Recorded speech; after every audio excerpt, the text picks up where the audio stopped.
말씀 신약 246조 로마서 6장 23절 우리 한 절 한 목소리로 읽겠습니다. 죄의 싹성 사망이요 하나님의 은사는 그리스도 예수 우리 주 안에 있는 영생이니라. 아멘. 주보에 있는 신앙과 교리편을 피시고요. 문답은 여전히 똑같이 11문이 되겠습니다. 설명이 조금 달라서요. 새로 그쪽에 기록을 해놨습니다. 제가 검은 글씨에 문제를 읽으면 여러분들이 붉은 글씨에 답을 하시면 되겠습니다. 제11문 하나님의 섭리하시는 일이 무엇입니까? 하나님의 섭리하시는 일은 지극히 거룩함과 지혜와 권능으로서 모든 창조물과 그 모든 행동을 구별하시며 통치하시는 일입니다. 네. 하나님이 섭리하신다는 것은 하나님이 일일이 하나님이 만드신 창조물들을 다 다루신다는 뜻이 되겠습니다. 무슨 말인지 그건 아시겠죠? 하나님의 섭리라는 게 굉장히 종교적인, 특별히 기독교에서 쓰는 좀 교리적인 단어이기 때문에 생소할 수 있지만 섭리라는 뜻은 쉽게 얘기하면 하나님이 다 일일이 간섭하시고 다루신다는 말이 되겠습니다. 그래서 하나님이 다루시는 일은 이렇게 물어봐도 되겠죠? 하나님이 이 세상의 일들을 어떻게 다루시고 어떻게 간섭하시는가 이걸 묻는 것입니다. 그때 하나님의 섭리하시는 일은 어떻게 하시냐면 지극히 거룩함과 지혜와 권능으로서 하신다고 했어요. 하나님은 아무렇게나 하고 아니면 내 마음에 막 들 때만 마음이 이럴 때 이렇게 하고 저럴 때 저렇게 하고 막 그럴 때 있잖아요. 봉급 타가지고 기분 좋을 때는 막 아이들 확 좋게 해줬다가 또 기분 확 상하면 막 야단쳤다가 막 이런 우리 인간의 거짓된 마음 같지 않고 하나님은 늘 거룩함과 지혜와 권능으로서 이 일들을 다루신다. 지혜와 권능과 거룩함으로써 하나님은 간섭하시고 하나님은 일일이 다 다루신다. 이렇게 얘기하시고요. 또 모든 창조물과 그 모든 행동을 보존하시며 통치하시는 일입니다. 라고 했어요.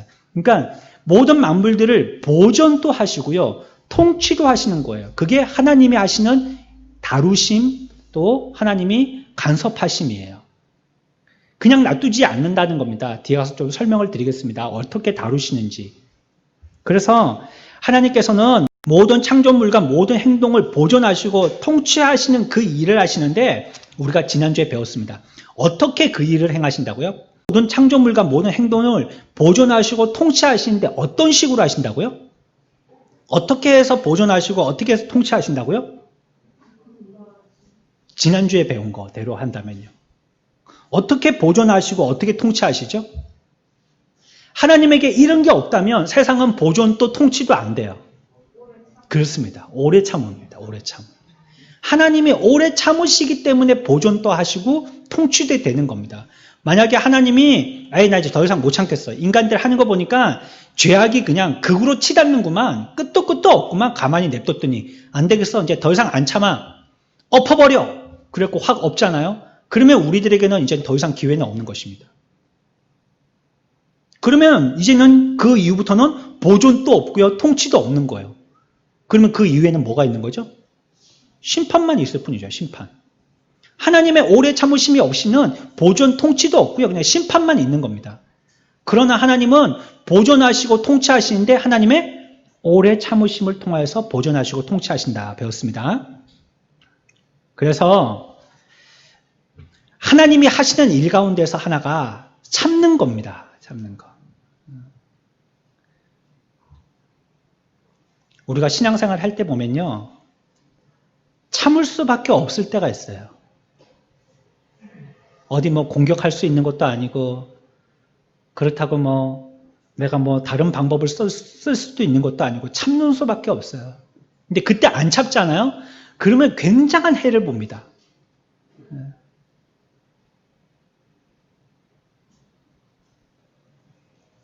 우리 가족들의 구원을 위해서 가족들이 할 수 있는 게 뭡니까? 참는 거잖아요.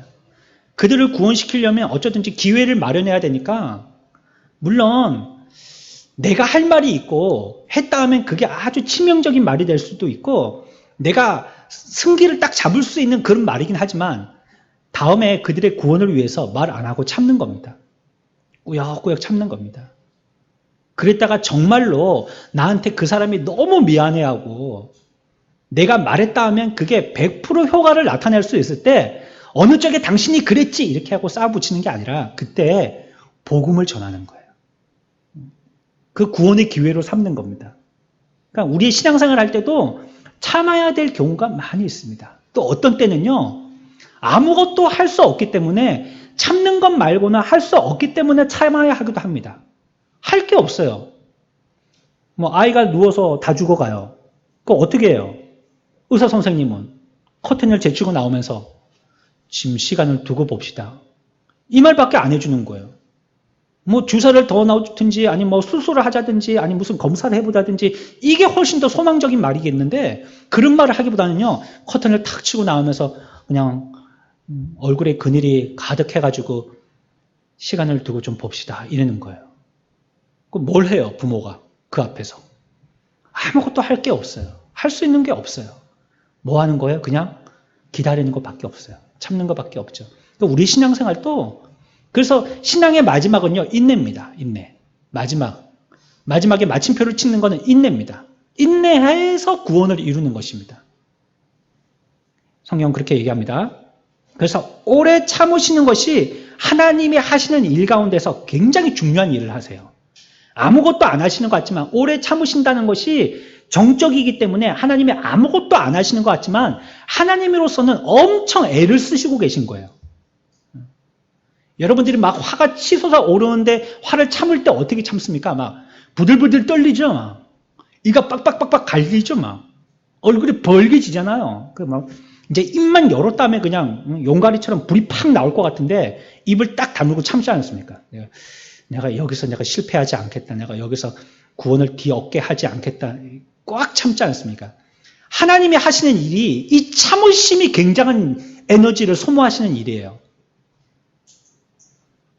우리들은 뭐 내 마음에 안 드는 작은 일 하나 갖고도 그렇게 참기가 힘든데 인류가 60억이 넘고 65억, 70억이나 되는데 이 사람들 다 참아내려면 하나님이 얼마나 애를 쓰셔야 되겠어요? 인간 같으면 확 그냥 뒤엎어버리고 낮밤만 바뀌게 하면 끝나지 않겠어요? 지구가 기울어져 있는 각도 1도만 딱 기울어지게 해버리면 끝나지 않겠어요? 지구는 그냥 끝나는 거죠 뭐.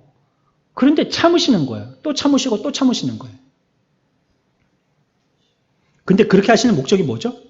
왜 참으셔요? 왜 참으실까요? 할 수 없어서 참으실까요? 할 게 없어서 참으실까요? 왜 참으실까요? 하나님의 참으심의 궁극적인 목적은 무엇입니까?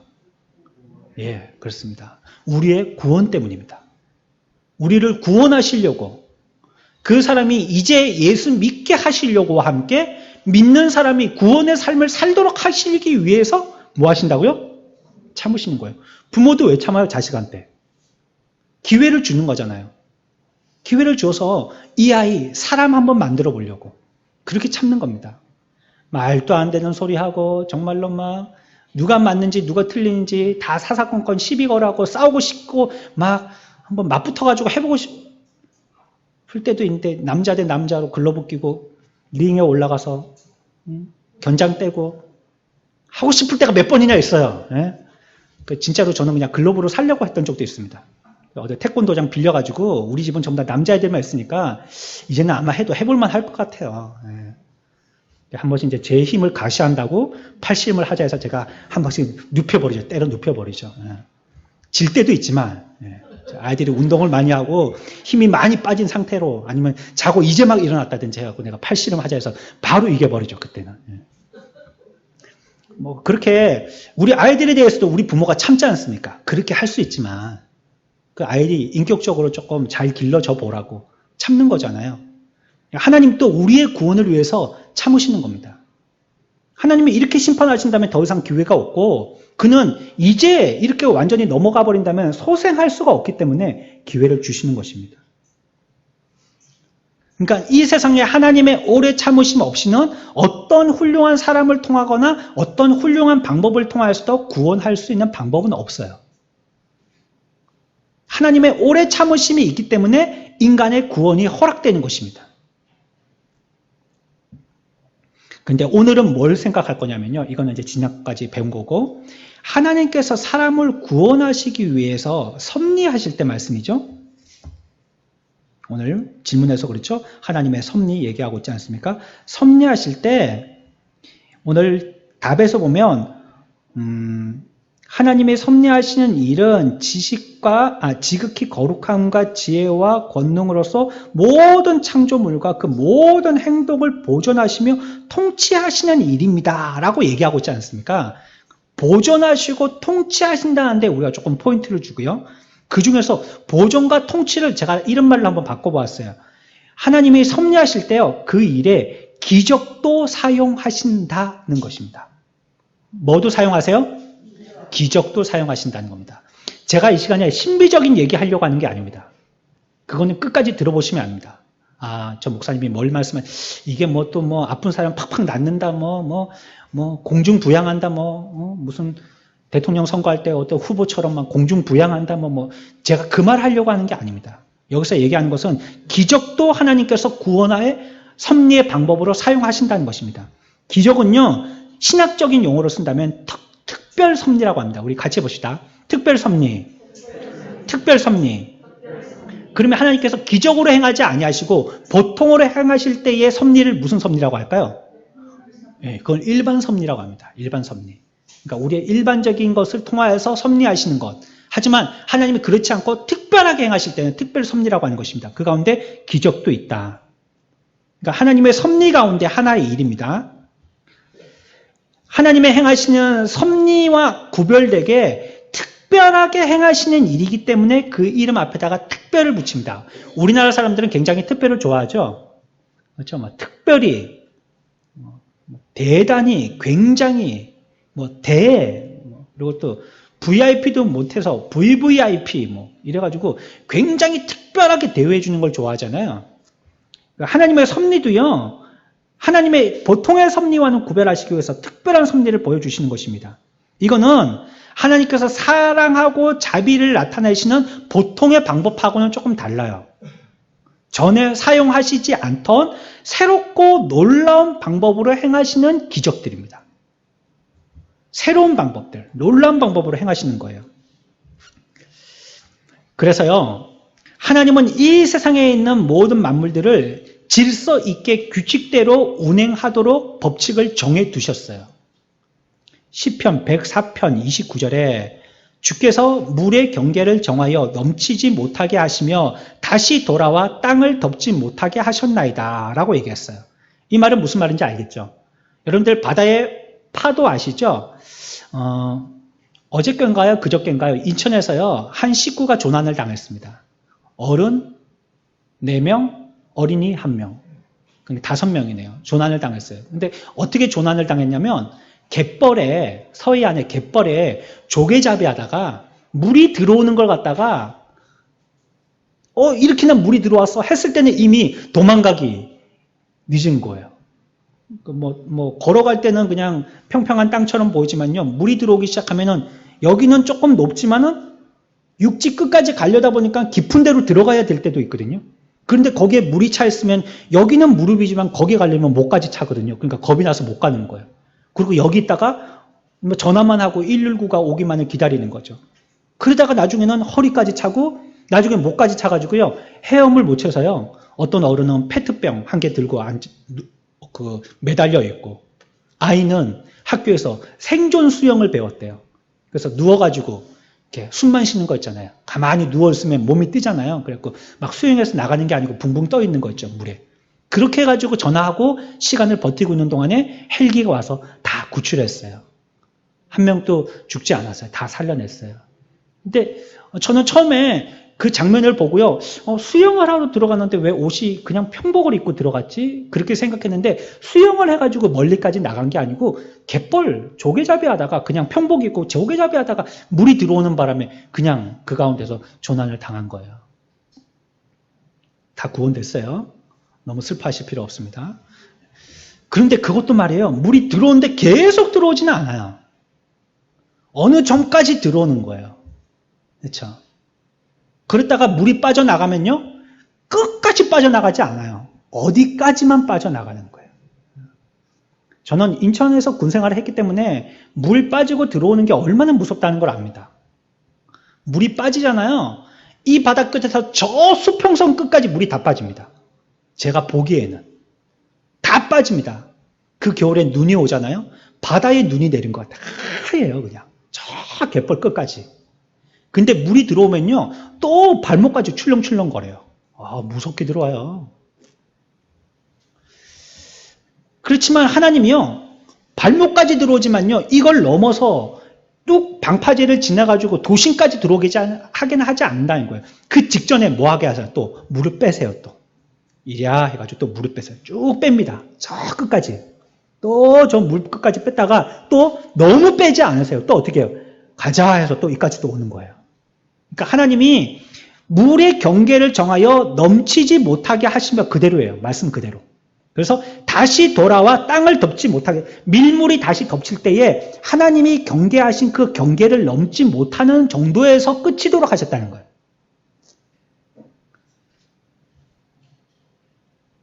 이것이 하나님이 질서를 유지하시는 통상적인 방법입니다. 시간에 관해서도 마찬가지입니다. 여러분들이 압니다. 오늘 밤에 자잖아요.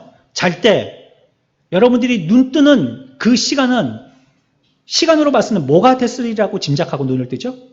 낮이 될 거라고 짐작하고 잠을 잡니다. 그렇죠? 그러니까 밤에 잠을 자고 눈을 떠보니까 낮이에요. 그 여러분들이 짐작하죠. 왜냐하면 하나님이 그렇게 어떤 시간에 대한 방법을 정해 놓으셨거든요. 밤이 지나면 낮이 되고 또 낮이 지나면 밤이 되고, 이제 여름이 덥다 했지 않습니까? 벌써 이제 에어컨 틀기 시작합니다, 우리가. 그렇죠? 그렇지만 겨울을 좋아하는 사람은요, 이 여름을 뭐라고 하냐면 견딘다라고 얘기합니다. 견딘다. 이름을 버티고 견뎌야지. 그러면 곧 뭐가 올 줄 알기 때문에요? 겨울이 올 줄 알기 때문이죠. 이 경험을 우리가 수년을 살면서 해봤거든요. 그것도 하나님이 그렇게 살도록 하셨어요. 그래가지고 겨울이 지나면 여름이 오고 여름이 지나면 겨울이 오고 이것이 반복되는 줄 알게 되었어요, 우리들은. 또 추수 때가 씨 뿌릴 때가 있으면 추수 때가 있다는 것도 우리가 아는 것입니다. 이런 것이 하나님이 일반적으로 쓰시는 경계 방법들이세요. 광물들도 마찬가지입니다.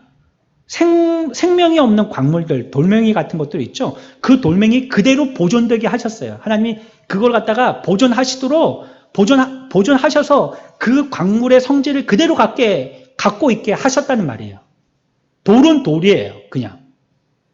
돌이 자고 났더니 뭐 동물이 됐다든지 그렇게 안 된단 말이에요. 그러니까 터무니없는 말이죠.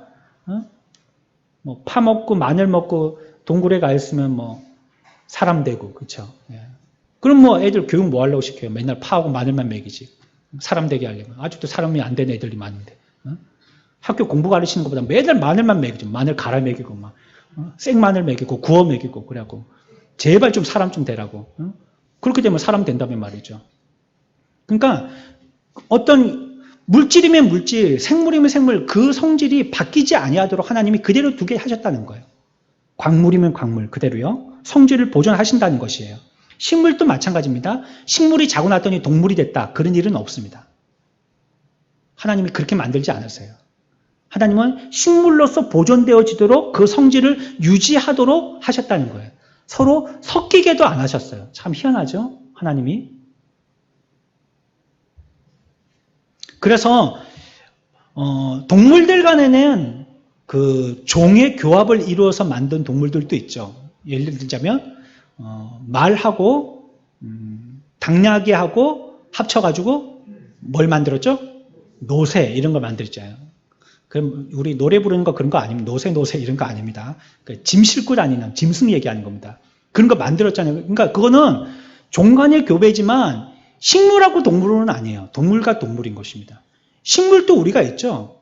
뭐 수박 가운데도 여러분들 보면 씨 없는 수박 그런 거 있잖아요. 그건 옛날엔 다 씨가 있었었는데 그래서 먹을 때 뱉어내고 그랬는데 이제는 서로 식물들 간에 서로 좋은 품종으로 만들다 보니까 씨가 없어서 이제는 먹기 훨씬 편한 그런 수박도 있고, 쌀도 훨씬 수확량이 많고 또 병충해에 강한 그런 쌀을 개발해갖고 그런 쌀을 또 먹기도 하고 그런 건 가능하지만 동식물을 섞어서요 희한한 엑스맨이 나오게 한다든지 뭐 그러한 잡종이 나오게 한다든지 그렇게 되지는 않는다는 거예요. 하나님이 그런 거를 경계로 만들어 두셨다고 얘기하고 계신 겁니다. 그래야지만 모든 자연에 있는 법칙들이 규칙적으로 질서 있게 유지되기 때문이에요. 그래서 성경에서 우리가 오늘 읽은 대로 보존하고 통치하게 하시는 방법입니다. 그게. 원래의 성질, 하나님이 말씀하신 하나님의 법칙을 이루게 하셔서 그것을 통해서 그 종이 그대로 유지되게 하시는 것입니다. 그리고 이 땅도 유지되게 하는 거예요. 밀물이 몰아쳐가지고 이 땅 끝까지 온다든지 썰물이 빠져나와가지고 우리가 모두 다 마른 땅에 살게 된다든지 이렇게 하지 않으시고 이런 것도 다 경계를 정하셔서 하나님께서 그 일들을 하게 하신 것입니다. 또한 인간에게도요. 도덕 법칙이라는 걸 주셨어요. 뭘 주셨다고요? 도덕 법칙. 이것도 하나님이 정해놓으신 경계입니다. 그래서 우리가요. 법을 몰라도요. 이게 나쁜 짓이라는 걸 압니다. 여러분들이 뭐 지금 살인은 형법 몇 조 몇 항에 위법되는 겁니까? 살인하면. 모르죠? 여러분 모르죠? 그렇다고 제가 알아서 물어본 거 아닙니다. 저도 모릅니다. 하지만 살인을 하면 나쁜 거다 하는 건 알잖아요. 이거 누가 가르쳐줬어요? 예? 누가 가르쳐줬어요? 이거 우리가 양심으로 타고나는 겁니다. 하나님이 그걸 이미 우리들에게 가르쳐 주신 겁니다. 그러니까 그렇게 하면 나쁜 거야. 이걸 우리에게 도덕률로 우리들에게 심어 주신 겁니다. 이것도 하나님이 보존하시고 통치하시는 방법이에요. 이런 경계를 통해서 우리들이 우리의 자손을 보존하고 또 사랑하면서 살아갈 수 있도록 만드신 것입니다. 이런 것도 있어요. 잠언 13장 4절에 게으른 자는 마음으로 원하여도 얻지 못하나 부지런한 자의 마음은 풍족함을 얻느니라. 그러니까 풍족하려면 어떻게 된단 말이에요? 풍족하려면 어떻게 된다고요? 부지런해야 된다는 거예요. 부지런해야 돼. 이거 하나님이 주신 도덕의 법칙이에요. 너희들이 풍성하게 살려면 부지런해라. 맨날 논다고 새벽 2시까지 놀고 아침에는 폐가 중천했다고 낮 11시 돼가지고 아점 비슷하게 먹고 일은 하지도 않고 맨날 삐출삐출 놀고 맨날 돈 쓰고 옷 쌓이는 거 좋아하고 다 쓰고 막 이렇게 되면 결국 어떻게 되느냐? 그 사람은 풍족함을 얻지 못한다. 원하여도 얻지 못한다라고 얘기하고 있어요. 이거 하나님이 우리들에게 주신 도덕의 법칙입니다. 그런데 부지런하면요. 풍성함을 얻는다는 거예요. 부지런하면. 요즘에 우리가 먹고 살기 참 힘들어졌지 않습니까? 명예퇴직 빨리 하시는 분들도 계시고 또 하던 아르바이트 자리도 다 쫓겨나가지고 할 자리도 없는 참 경제적으로 지금 온 세계가 어려운 가운데 있는데 그래도요 찾아보면 일이 없지 않습니다. 미국에서 어떤 청년은요 데모하고 난 다음에 자기 마을을 자기 혼자서 청소를 했어요. 어떤 청년이 자기 동네에서 무슨 데모가 시위 같은 게 있었었는데 그게 폭력 시위가 아니고 그냥 건강한 시위였는데 시위하고 나서 쓰레기를 혼자 주웠어요. 근데 그것이 동네에 알려져 가지고요. 많은 사람들이 후원을 해주고요. 어떤 사람은 자기가 타던 차를 줬어요. 훌륭한 일을 했군. 이 차 당신이 타게 하면서 그 청년에게 줬어요. 그러니까 부지런만 하면요. 먹고 살 수 있어요. 시골에 가면요. 지금 이렇게 우리가 일자리가 없다고 하지만요. 시골에 가면요. 지금 농촌에 일할 손이 없어요. 일할 사람이 없다는 거예요. 가을에도 감 딸 때가 다 돼가지고 가보면요. 감이 주렁주렁 맺혀서 소리를 맞아갖고 다 떨어져서 썩고 있는데도요. 가만히 있어요. 저 사람들은 왜 저거 감을 안 따고 저러죠? 물어보면요. 딸 사람이 없다는 거예요. 딸 사람이. 사람이 없어서 못 따는 거예요. 그리고 사람이 없어서 못 캐고 그러니까 감자 그대로 썩고 사람이 없어서 못 캐니까 양파 그대로 썩고 갈아엎고 막 이렇게 만드는 겁니다. 그러니까 부지런하면 일이 있어요. 일이 있어요. 집에도 부지런하면요 일이 있어요. 뭐든지 일이 있습니다. 하나님이 만드신 하나님의 도덕 법칙이에요. 그런 걸 규칙을 정해서 우리들에게 보존하시고 통치하게 하시는 겁니다. 잠언 11장 19절에도요. 의를 굳게 지키는 자에게는 생명이 이르고 악을 따르는 자는 사망에 이르느니라 라고 얘기했어요. 의롭게 살면 어떻게 해야 되냐? 생명에 이르고 오래 산다는 겁니다. 의롭게 살면. 의롭게 살면 자신의 생명이 보존된다는 겁니다. 반대로 악을 따르는 자는 사망에 이르느니라. 악하게 살면요. 죽는다는 거예요. 죽어요. 악하게 살면. 이게 도덕 규칙입니다. 하나님이 우리에게. 그러니까 광물에게든지 동물에게든지 식물에게든지 사람에게든지 뭐 시간에든지 자연에든지 하나님의 모든 것들을 통해서 일반적인 규칙을 정하셔서 그 규칙대로 살도록 하나님이 법을 정해 두신 것입니다. 우리나라 말에 그런 말이 있습니다. 콩 심은 데, 팥 심은 데, 그런 겁니다. 이게. 그게 하나님이 도덕 규칙으로 만들어 주신 거예요. 너희들이 게으르면 먹고 살 게 없고, 부지런하면 먹고 살 게 있고, 의롭게 하면 오래 살고, 악하게 하면 빨리 죽는다. 이렇게 얘기하고 있는 것입니다. 갈라디아 6장 7절에도 스스로 속이지 말라. 하나님은 만홀히 여김을 받지 아니하시나니 사람이 무엇으로 심든지 그대로 거두리라 라고 말씀하십니다. 하나님을 속이려고 하지 말라는 거예요. 하나님 안 속는다는 거예요. 하나님이 사람을 속일지 모르지만 하나님은 안 속는다는 거예요. 그래서 나를 얕보지 마. 사람이 무엇으로 심든지 그대로 거두게 될 것이다. 이렇게 말씀하시는 것입니다. 이것이 인간 세계에 주신 하나님의 도덕적인 법칙입니다. 이건요, 하나님이 세우신 법칙이거든요. 그래서 이 법칙을 변경시킬 수 없어요. 아까 말씀드렸죠? 동물이 지나고 나니 식물이 된다든지 이런 일이 없고요. 물이 아무리 휘몰아쳐도 우리의 육지에 끝까지 들어올 일은 없고요. 그 다음에 봄, 여름, 가을, 겨울이 바뀔 일이 없고요. 낮밤이 바뀔 일도 없습니다. 그리고 그거는 나쁜 거야 해라고 했던 것이 어느 날 갑자기 정권이 바뀌고 나니까 좋은 거야 이렇게 되는 일도 없다는 거예요. 그래서 사람들이 우격다짐으로 할 뿐이지 하나님이 우리들에게 주신 도덕 법칙은 그렇게 바뀌지 않는다는 것입니다. 원래 만드신 그대로 질서 있게 되어가게 하시는 것입니다. 하지만 죄가 들어오면서부터요, 계속 사람들이 죄를 지어서요, 이 세상에요, 그렇게 하면은 통치되고 보존되어질 수 있도록 살게 하셨는데 사람들이 죄를 지으니까요, 이제 플러스 알지 못할 알파라는 게 생겼어요. 그게 뭐냐면 질병, 가난, 재앙 이런 게 생기기 시작한 겁니다. 죄 없이 하나님의 규칙대로만 살았으면 보존되고 통치하신다는 것이 하나님의 약속이었거든요. 그러니까 그대로만 살았으면 우리들은 보존되고 통치되게 사는데 우리가 죄를 지니까 죄와 함께 질병, 전염병, 또 가난, 재앙 이런 게 뒤따르는 것입니다. 지금 코로나19 있죠? 이 전염병, 그렇죠? 그러니까 우리가 듣도 보도 못한 병이지 않습니까? 작년 이맘때 생각해 보세요. 우리가 지금 창문 열어놓고 이렇게 예배드리고 얼굴 반만 이렇게 내놓고 예배드리고 이거 꿈에도 생각 못했죠? 그렇죠? 마스크만 쓰고 있거나 부채질만 하고 있어도 어디 예배당에서 부채질하고 마스크 쓰고 있냐고 아무도 얘기는 안 했지만 그럼 우리끼리는 그것이 예의가 아니라고 생각했잖아요. 근데 이제는 마스크를 벗고 있으면 예의가 아니라고 생각하는 거예요. 저 사람이 마스크를 벗고 오늘 막 고춧가루를 먹어갖고 목이 따가워서 막 이게 기침을 하는 건데 그럼 사람들이 이렇게 눈살 찌푸리고 저 사람이 기침을 하네 막 이렇게 이게 완전히 세상이 바뀌어 버렸잖아요. 그러니까 우리가 이런 날이 올 거라고는 생각 못 했죠. 그러니까 이게 어디에서 시작되어졌느냐, 어디에서 어느 나라에서 시작됐다, 누가 잘못했다, 거기에 대한 여러 가지 비하인드 스토리가 있지만, 요는 궁극적으로는요, 죄로 말미암아 들어온 것입니다. 죄 때문에 들어온 것입니다.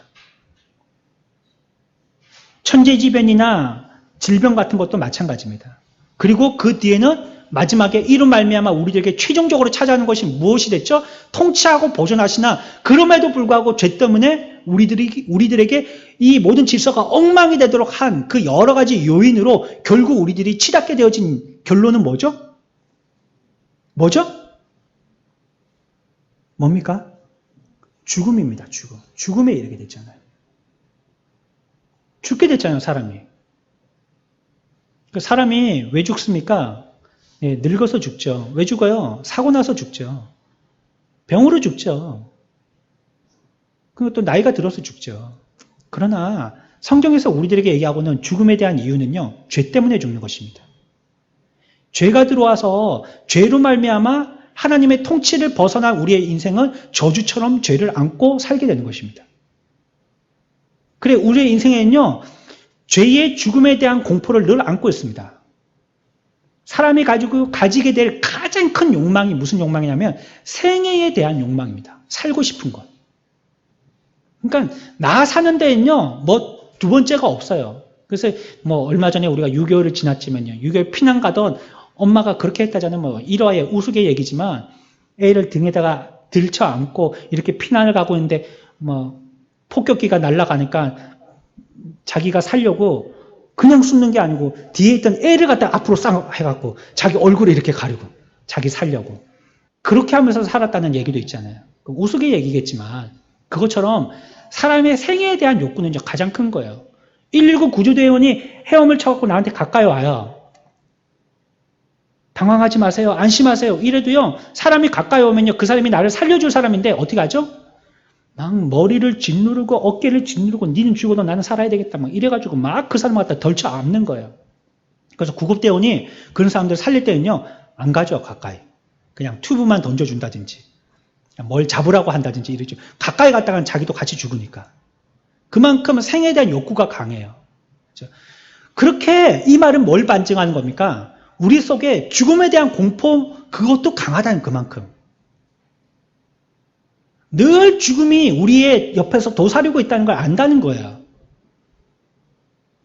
멀쩡하게 이제 아이들 다 키우고 시집장가 다 보내놓고 이제 오붓하게 그 부부가 노년에 이제 막 60 중반이나 70 정도 돼갖고 이제 편안하게 조그만 차 한 대 가지고 여기저기 한번 여행해 보겠다고. 오늘 출발했어요. 그래서 이제 아들 집으로 향해 갑니다. 그런데 가다가 영동고속도로 터널 앞에서 뒤에서 졸음 버스에서 충돌해서 그 부부가 그 자리에서 즉사했지 않습니까? 그 자녀들이 그리고 출발했던 그 부부가 그걸 어떻게 알았어요? 알았다면 출발 안 했겠죠. 아니면 다른 데로 갔겠죠. 모르는 것이에요. 그러니까 우리도 모르는 사이에 죽음은 항상 뒤따르고 있으니까요. 어떻게 죽을지 우리는 모르는 것입니다. 오늘은 이렇게 안녕하면서 살았을지라도요, 내일은 진짜 밤새 안녕이라고 어떻게 될런지 모르는 것입니다. 이 죽음에 대한 공포를 우리가 늘 안고 사는 것입니다. 이게 무엇 때문에 그러느냐? 죄로 말미암아 우리들에게 들어온 것이에요. 이 공포를 우리는 안고 살게 되어 있는 것입니다. 그런데 이것을 극복하고 무시하고 철폐할 사람이 아무도 없는 것이에요. 남자도요, 겁납니다. 도둑 들어오면 어떻게 합니까? 당신이 나가봐라. 이럽니다, 남자들. 자기가 절대 안 나갑니다. 당신이 나가봐라. 왜? 남자들은 중요할 때 전화해야 되니까. 그렇죠? 더 중요한 일을 위해서 먼저 나가서 보고 오라는 거죠. 안 나갑니다. 그거는 남자나 여자나 똑같은 거예요. 다 겁을 내고요. 다 무서워하는 것입니다. 근데 이 문제를 해결할 사람이 아무도 없다는 것입니다. 세상의 법칙으로는 저주와 사망의 골짜기에서 자신이나 딴 사람을 구출할 만한 사람이 아무도 없습니다. 전혀 없어요. 그랬을 때 하나님께서 인생을 구원하실 때 이미 내신 방법으로는 안 된다고 생각을 하신 겁니다. 일반적으로 하나님이 내신 이런 규칙으로서 그 사람들을 보존하고 계속 섭리하셔서 그들의 삶을 통치하시려고 하셨는데 죄가 들어오면서부터는 이 사람들이 일반적인 하나님이 만드신 이 규칙하고는 안 되겠다는 걸 하나님이 아신 거예요. 죄로 자꾸 죽어나가니까. 그래서 하나님이 베푸시는 특별한 능력을 구상하시게 된 겁니다. 보통의 방법 가지고는 안 되니까 특별한 방법을 쓰시기 시작한 것이죠. 특별한 것을 통하여서 특별하게 하시려고 하셨던 것입니다. 이미 내신 통상적인 방법으로는요, 사람을 죄에서 이 불행에서나 또 재난에서 저주 가운데서 그 사람들을 끌어낼 수 없으니까 당하게 되고 그 사람들이 그 가운데서 계속 해를 입게 되어지니까 하나님이 긍휼을 베푸셔서 특별한 능력으로서 그들을 구원하시려고 하셨다는 것이에요. 그래서 오늘 우리가 생각할 때 하나님의 통치와 섭리를, 보존과 통치를 얘기하면서 오늘은 하나님이 우리를 섭리하실 때 기적의 방법으로 하나님이 특별한 방법으로 쓰시겠다는 게 그 말씀입니다. 그걸 사용하시는 거예요. 로마서 6장 23절 오늘 읽었던 말씀은 그렇습니다. 죄의 삭은 사망이요 하나님의 은사는 그리스도 예수 주 안에 있는 영생이니라 라고 얘기하고 있습니다. 아주 말씀의 진리를 잘 표현하고 있습니다. 무슨 말이냐? 죄를 지었던 인생들은 일반적인 방법으로는 다 무엇에 이른다고요? 죄의 삭은? 예, 죄의 값이란 말이거든요. 죄에 지으면 죄의 값으로 모든 사람들은 일반적으로 다 사망에 이른다. 다 죽게 된다 이 말입니다. 우리가 지금까지 설명했던 일반적인 통치의 방법, 도덕적인 질서, 자연의 규칙, 시간 뭐 이런 관리로는 그렇게 죽는 것이 일반이라는 것입니다. 그러나 하나님이 은혜를 베푸셔서 하나님의 은사는 그리스도 예수 주 안에 있는 영생이니라. 하나님이 은혜를 베푸셔서 그 은혜가 무엇이냐? 그리스도 예수라는 것입니다. 그리스도 예수라는 특별한 방법, 이것이 기적이라는 거예요. 이게 일반적인 방법으로는 안 돼. 그랬고 다 죽어요. 그러니까 하나님의 특별한 방법을 내셨어요. 그게 뭐냐면 하나님의 은사는 그리스도 예수 우리 주 안에 있는 그리스도 예수 주 안에 있으면 뭐라고요? 영생이니라. 아멘.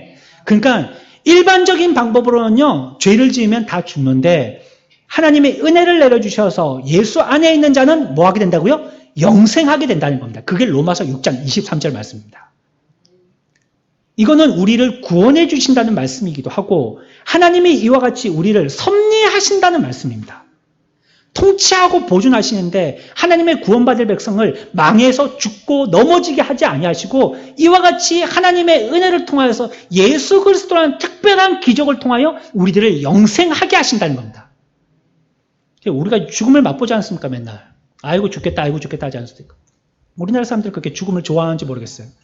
잘 먹어도요, 배불러 죽겠다. 왜 죽습니까? 살려고 먹어놓고. 어? 또 일어나서도 잘 자고 일어나서도 아이고 죽겠다. 잘 잤는데 왜 죽어요? 어? 그럼 아유 자지를 말지. 잘 자고 일어나서 죽겠다는 거예요. 어? 아이고 꾸벅꾸벅 조니까 졸려 죽겠다. 목이 아파 맨날 죽겠다요. 맨날 죽겠다. 그러니까 우리의 인생은 한국 사람들은 다 알아요. 너무 신령해서요. 우리가 다 죽을 줄 아는 거예요. 그냥 믿는 사람이든지 안 믿는 사람이든지 다 죽는 줄 아는 거예요. 그렇기 때문에 하나님이 우리들에게 살 방법을 내셨는데 그게 기적과 같은 방법, 그 기적의 이름이 뭐라고요? 주 예수 그리스도라는 거예요. 그 방법을 통해서 우리들을 영생하여서 살게 하신다는 겁니다. 그러니까 영생이라는 말을 우리가 너무 어렵게 영원히 산다. 물론 그 뜻입니다. 하지만 죽지 않고 산다는 뜻입니다. 안 죽고 산다는 뜻입니다. 여러분들이 죽음의 위기 가운데 있을 때, 죽음의 형편 가운데 있을 때 주 예수 그리스도 하나님이 주신 은혜로서 살게 된다는 것입니다. 그게 하나님의 기적입니다. 근데 우리는 기적을 맛보지 못한 사람처럼 여기서 또 죽겠네 하고 또 자고 일어나면 죽겠다. 먹으면서 죽겠다. 힘들어 죽겠다. 어려워 죽겠다. 피곤해 죽겠다. 맨날 죽겠다를 노래하는 것입니다.